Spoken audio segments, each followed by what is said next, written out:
എല്ലാവർക്കും വിനീത നമസ്കാരം. ശ്രീമദ് ഭാഗവതം ദശമസ്കന്ധം അധ്യായം 41 ശ്ലോകം 17, 18, 19, 20, 21, 22, 23 7 ശ്ലോകങ്ങൾ ഇന്ന് നമുക്ക് നോക്കാം. അക്രൂരന്റെ ആ അഭ്യർത്ഥന, ഗൃഹത്തിലേക്ക് വരണം, എന്റെ ഗൃഹത്തിലേക്ക് വന്നിട്ട് പോയാൽ മതി എന്നതാ പറഞ്ഞു ഭഗവാന്. അവസാനം ബ്രഹ്മാദി ദേവന്മാർക്കും പൂജ്യനായ ഭഗവാനെ, അവിടത്തേക്ക് നമസ്കാരം. ദേവദേവ ജഗന്നാഥ, പുണ്യശ്രവണ കീർത്തന, യദൂത്തമോത്തമ ശ്ലോക, നാരായണ നമസ്തുതേ. മനോഹരമായ ശ്ലോകമാണ്. എല്ലാ ദിവസവും എല്ലാവർക്കും ചെല്ലാൻ ഉത്തമമായിട്ടുള്ള ഒരു ശ്ലോകം. ഭഗവാനിത് അതിന് മറുപടി പറയണം. കോമളം കൂജയൻ വേണു ശ്യാമളോയം കുമാരക, വേദവേദ്യം പരം ബ്രഹ്മ ഭാസതാം പുരതോ മമ. ഓം നമോ ഭഗവതേ വാസുദേവായ. ഓം നമോ ഭഗവതേ വാസുദേവായ. ഓം നമോ ഭഗവതേ വാസുദേവായ. ശ്ലോകം 17. ശ്രീ ഭഗവാൻ ഉവാച. ആയാസ്യേ ഭവതോ ഗേഹം അഹമാര്യ സമന്വിത, യദുചക്രദ്രുഹം ഹത്വാ വിതരിഷ്യേ സുഹൃൽ പ്രിയം. ഭഗവാൻ പറഞ്ഞു, ആ യദുക്കളെ മുഴുവൻ ദ്രോഹിക്കണ അന്തകസ്വരൂപനായ കംസനുണ്ടല്ലോ, ആ കംസനെ കൊന്നതിന് ശേഷം, അവനെ വധിച്ചതിന് ശേഷം ഞാൻ ജ്യേഷ്ഠനോട് ഒരുമിച്ച് അങ്ങയുടെ ഗൃഹത്തിലേക്ക് വരാം. പിന്നെ എല്ലാ കാര്യങ്ങളും ഞാൻ നിങ്ങളുടെ ഇഷ്ടം പോലെ ചെയ്തു തരാം. എല്ലാ സുഹൃത്തുക്കളുടെയും ഇഷ്ടത്തെ സാധിപ്പിക്കുകയും ചെയ്യാം എന്ന് മറുപടി പറഞ്ഞു.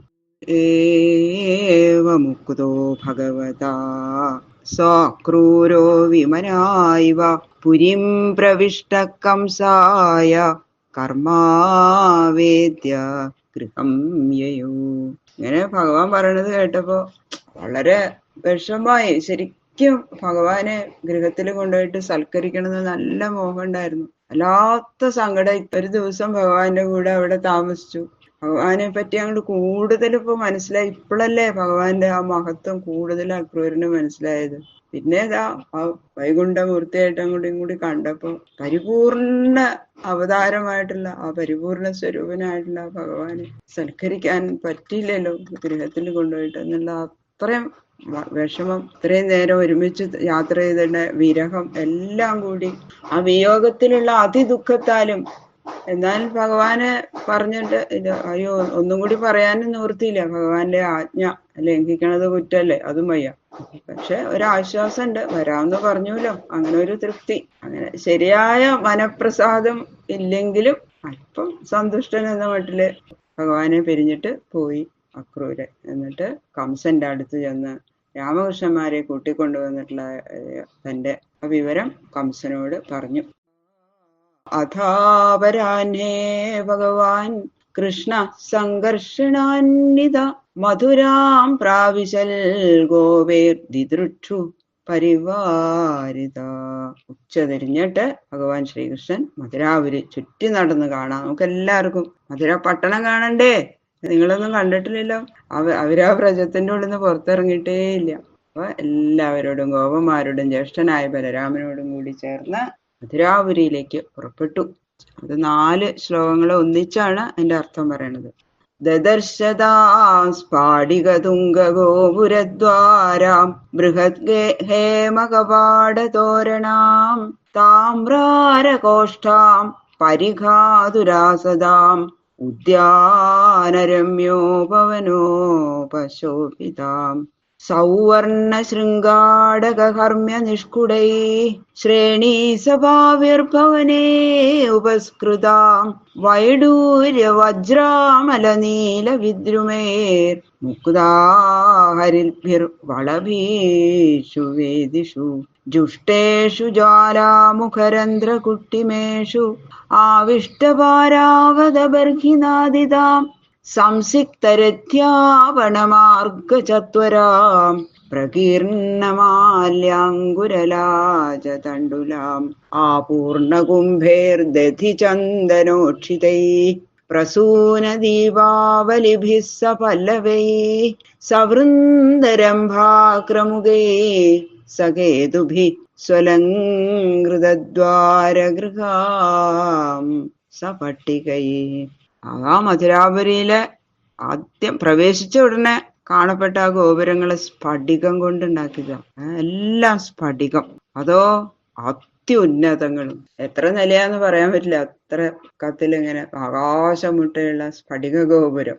അതിലെ പ്രവേശനദ്വാരത്തിലുള്ള വാതിലുകളോ നല്ല വീതിയുള്ളത്, ഘനമുള്ള സ്വർണത്തകിടുകൾ കൊണ്ട് ഉണ്ടാക്കപ്പെട്ടത്. സ്വർണത്തകിട് കൊണ്ടുണ്ടാക്കിയതാണ് വാതിലുകൾ, നല്ല വീതിയുള്ളത്. ധാന്യങ്ങൾ സൂക്ഷിക്കാനുള്ള ആ മച്ചുകളിലുള്ള വാതിലുകള് ഒക്കെ അതൊക്കെ പിത്തള കൊണ്ടുണ്ടാക്കിയതായിരുന്നു. 4 ഭാഗത്തും അത്യഗാധമായ കിടങ്ങുകള്, വലിയ കല്ലുകൾ കൊണ്ട് ബലമായിട്ട് കെട്ടിയുറപ്പിച്ച അത്യുഗ്രൻ കിടങ്ങുകൾ.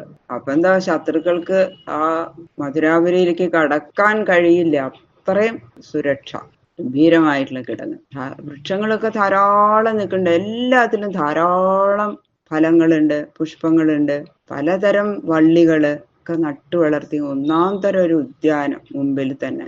അങ്ങനെയുള്ള പൂന്തോട്ടങ്ങള് ഒന്നല്ല, ധാരാളം പൂന്തോട്ടങ്ങൾ, നിറച്ചു പൂന്തോട്ടങ്ങൾ വെച്ച് പിടിപ്പിച്ചിട്ടുണ്ട്. 4 കൂടിയ വഴികളുടെ 4 ഭാഗത്തും ഉയർന്നു നിൽക്കുന്ന സ്വർണമയങ്ങളായ അത്യുന്നത മാളികകള്, ഗൃഹങ്ങളുടെ മുൻഭാഗത്തില് കാറ്റേറ്റ് സഞ്ചരിച്ച് ആനന്ദിക്കാൻ വേണ്ടി നട്ടു വളർത്തിയിരിക്കുന്ന ആരാമങ്ങൾ, എല്ലാ ഗൃഹത്തിന്റെ മുൻപിലുണ്ട് മനോഹരമായ പൂന്തോട്ടങ്ങൾ. ഓരോ കൈവേലകൾ കൊണ്ട് ഉപജീവിക്കുന്ന തട്ടാൻ, ആശാരി, കൊല്ലൻ, ഇങ്ങനെയുള്ള പണിക്കാരുടെ തെരുവുകള് അവരുടെ പ്രവൃത്തി മാർഗങ്ങളെയും സംഘങ്ങളെയും പരിഷ്കരിക്കാൻ വേണ്ടുന്ന കാര്യങ്ങൾ ആലോചിക്കാനുള്ള സംഘമുഖ്യന്മാർക്ക് പ്രവേശിക്കാൻ വേണ്ടി മനോഹര വേലകൾ ചെയ്തുണ്ടാക്കിയ സഭാമന്ദിരങ്ങള്, വൈഡൂര്യം, വജ്രം, അതിമനോഹരമായ നീലം, പവിഴം, മുത്ത്, പച്ചരത്നം എന്നിങ്ങനെയുള്ള നവരത്നങ്ങൾ പതിച്ചിട്ടുള്ള ആ വളഭികളിൽ ചെന്നിരുന്ന് കർണാനന്ദകരമായ നാദങ്ങൾ പുറപ്പെടുവിക്കുന്ന മാടപ്രാവ് മുതലായ പക്ഷികൾ. പിന്നെ നടുക്ക് ജനങ്ങൾക്ക് ചെന്നിരിക്കാൻ ഉണ്ടാക്കിയിരിക്കുന്ന മണിത്തറകള്, രത്നങ്ങൾ പതിച്ച സ്വർണവാതിലുകളുള്ള ജനലുകള്, ബഹുവിധ രത്നങ്ങൾ പതിച്ചുണ്ടാക്കിയിരിക്കുന്ന മേൽത്തറകള്, ബഹുവിധ വാഹനങ്ങള്, ജനങ്ങള്, ഇവയ്ക്ക് നിർബാധമായി സഞ്ചരിക്കാൻ തക്ക വിസ്താരമുള്ള രാജവീഥികള്, ദ്വീപാന്തരങ്ങളിൽ നിന്ന് വരുത്തിയവയും ഒക്കെ ഫോറിൽ നിന്ന് വരുത്തിയിരിക്കുകയാണെന്ന് ഓരോരുത്തര്, സ്വദേശങ്ങളിൽ നിർമ്മിച്ചതുമായിട്ടുള്ള ബഹുവിധ മനോഹര വസ്തുക്കൾ നിരത്തി വെച്ച് യാത്രക്കാരുടെ പഞ്ചേന്ദ്രിയങ്ങളെയും ഏകകാലത്തിൽ സമുചിതമായ രീതിയിൽ ആനന്ദിപ്പിക്കുന്ന അങ്ങാടി തെരുവുകൾ. പരിമളദ്രവ്യങ്ങളായ ചന്ദനം, പനിനീര മുതലായവ കലക്കിയ ജലം തളിച്ച് മനോഹരമായിരിക്കുന്ന ആ നല്ല സുഗന്ധപൂരിതമാക്കിയിരിക്കുന്ന പാതകളുടെ ഇരുഭാഗത്തിൽ നിരത്തി വച്ചിരിക്കുന്ന ബഹുവിധ മനോഹര പുഷ്പങ്ങള്, മാലകള്, കുലവാഴകള്, നാളികേരക്കുലകള്, അടയ്ക്കാക്കുലകള് മുതലായ അതൊക്കെ കെട്ടിങ്ങനെ അലങ്കരിച്ചിരിക്കുന്ന പടിവാതിലുകളോടുകൂടിയ വീടുകള്. വീടിന്റെ മുമ്പിലൊക്കെ അലങ്കാരങ്ങളുണ്ട്. പുഷ്പങ്ങള്, കുരുത്തോല വെട്ടുകള്, മലര് മുതലായവ കലർത്തി വാരി വിതറിയിരിക്കുന്ന സ്ഥാനങ്ങളിൽ വെച്ചിരിക്കുന്ന പൂർണ്ണ കുംഭങ്ങള്, അവയുടെ മുഖങ്ങളിൽ തിരികെ വെച്ചിരിക്കുന്ന മാവിൻതളിരുകളുടെ കൊത്തുകള്, പൂക്കുലകള്, പൂർണ്ണകുംഭങ്ങളുടെ മുൻഭാഗത്തിൽ നിരത്തി വെച്ചിരിക്കുന്ന ദീപാവലികള്, കൊടിക്കൂറകള് കെട്ടി അലങ്കരിച്ചിരിക്കുന്ന കുലവാഴകള്, ഇങ്ങനെയുള്ള അലങ്കാരങ്ങളാലും തെരുവുകളാലും ശോഭിച്ചുകൊണ്ടിരിക്കുന്ന മധുരാപുരിയെ ഭഗവാൻ ശ്രീകൃഷ്ണൻ ആ കൂട്ടുകാരോടും ഏട്ടനോടും കൂടിയിട്ട് 4 ഭാഗവും സഞ്ചരിച്ചു കണ്ടു. കേട്ടാ, ഗംഭീരാണല്ലേ, സന്തോഷായി 2 പേർക്കും മധുരാപുരിയെ കണ്ടപ്പോ. എന്താ, അത്രയും ധനസമൃദ്ധമാണ് മധുരാപുരി അല്ലെ. ആ കച്ചവടത്തിന്റെ ആധിക്യം ഒക്കെ എന്റെ നന്നായിട്ട് മനസ്സിലാവുക കാണുമ്പോ തന്നെ. ശ്രീവല്ലഭന്റെ ആഗമനത്തിൽ സ്വീകരിക്കാനായിട്ട് മൂർത്തിമതിയായി വിളങ്ങുന്ന ശ്രീഭഗവതി തന്നെയാണോ ഈ പുരി? ഭഗവാൻ വരുമല്ലേ, അപ്പൊ ശ്രീഭഗവതി അവിടെ ഇങ്ങനെ ആദ്യം തന്നെ വന്ന് ഒക്കെ വിളയാടിയിരിക്കുകയാണ്. അങ്ങനെയാണോ എന്ന് തോന്നത്തക്ക വിധം സർവത്ര മംഗളപദാർത്ഥ സമ്പന്നമായിട്ട് വിളങ്ങി മധുരാപുരി. ഭഗവാൻ വരുമ്പോഴേക്കും അവിടെയൊക്കെ സമ്പൽ സമൃദ്ധമായി. ഭഗവതി ആദ്യം തന്നെ ചെന്നു ശ്രീ ഭഗവതി ഭഗവാനെ സ്വീകരിക്കാൻ. അങ്ങനെയാണോ എന്ന് തോന്നുന്നു. താം സംപ്രവിഷ്ടോ വസുദേവനന്ദനൗ വൃതൗ വയസ്യേർനരദേവവത്മനാ ദ്രഷ്ടും സമീയുസ്ത്വരിതാ പുരസ്ത്രിയോ ഹർമ്യാണി ചൈവാരുരുഹു നൃപോത്സുകാ. ഇങ്ങനെ നോക്കിയ ദിക്കിലെല്ലാം മഹാലക്ഷ്മി വിളങ്ങിക്കൊണ്ടിരിക്കുന്ന മധുരാപുരിയിലുള്ള രാജവീതിയിൽ കൂടി ആ രണ്ടുപേരും ഇങ്ങനെ സഞ്ചരിക്കുകയാണ്. ബലരാമകൃഷ്ണന്മാര് അതോ അവരുടെ കൂട്ടുകാരോട് കൂടിയിട്ട്. അങ്ങനെ അവര് പട്ടണത്തിന്റെ ഉള്ളില് സന്തോഷായിട്ട് ഗംഭീര, കുട്ടികളിങ്ങനെ കണ്ട എന്താ ഗംഭീരാട്ടോ മധുരാപുരി എന്നൊക്കെ ഇങ്ങനെ പറഞ്ഞ് എല്ലാവരും നല്ല ആസ്വദിച്ച് സന്തോഷായിട്ട് ഇങ്ങനെ പോവാ. നല്ല നല്ല വസ്ത്രങ്ങളല്ലേ അവര് ധരിച്ചിരിക്കണതും. അങ്ങനെ ഇതങ്ങോട്ട് കേട്ടില്ലേ, വർത്തമാനം അറിഞ്ഞു പട്ടണത്തിലെ സ്ത്രീജനങ്ങള് അവരെ കാണാനുള്ള അത്യുത്സാഹത്തോടു കൂടി കൂട്ടം കൂട്ടമായിട്ട് അങ്ങോട്ട് വന്നു. തെരുവുകളുടെ രണ്ടു ഭാഗത്തും അങ്ങോട്ട് നിരന്നു നിന്നു എല്ലാവരും. സാധാരണ തെരുവുകളിൽ വരാത്തവരായ മറ്റു ചില സ്ത്രീകള് അവരൊക്കെ എന്ത് ചെയ്തു? അവരുടെ മാളികകളുടെ മുകളില് കയറി നിന്നു. ശ്രീ ശിവബ്രഹ്മർഷി പറയണു, ഹേ മഹാരാജാവേ, മഹാന്മാരുടെയും രാജാക്കന്മാരുടെയും യാത്രാ അവസരങ്ങളില് സ്ത്രീകള് ഇങ്ങനെ പ്രവർത്തിക്കുന്നത് സാധാരണയാണെന്ന് അങ്ങേക്ക് അറിയാലോ. വീടിന്റെ മുമ്പിൽ നിന്നാലല്ലേ ഇവരെയൊക്കെ കാണാൻ പറ്റുള്ളൂ. വേറെ പുറത്തു പോയിട്ട് അവരുടെയൊക്കെ ദർശനം സാധിക്കില്ല. അപ്പൊ വരുന്നുണ്ട് രാമകൃഷ്ണന്മാര് ഭഗവാന്മാരാണെന്ന് കേട്ടിട്ടുണ്ട്, അവര് മനസ്സിലാക്കിയിട്ടുണ്ട്. മധുരാപുരിയിലെ അവകാശികളാണ് അവര്, കഥയൊക്കെ അറിഞ്ഞിട്ടുണ്ട് അവര്. അങ്ങനെ എല്ലാവരും ഭഗവാനെ കാണാനായിട്ട് അവര് കാണുമ്പോഴല്ലേ അതിസുന്ദര സ്വരൂപന്മാരായിട്ടുള്ള, കണ്ടിട്ടും മതിയാവണില്ല, അങ്ങനെ നിർനിമേഷരായിട്ട് നോക്കിക്കൊണ്ട് നിൽക്കുക. എന്താ സൗന്ദര്യം! ബാക്കിയുള്ള ശ്ലോകങ്ങള് നാളെ നോക്കാം. സർവത്ര ഗോവിന്ദനാമ സങ്കീർത്തനം, ഗോവിന്ദ ഗോവിന്ദ.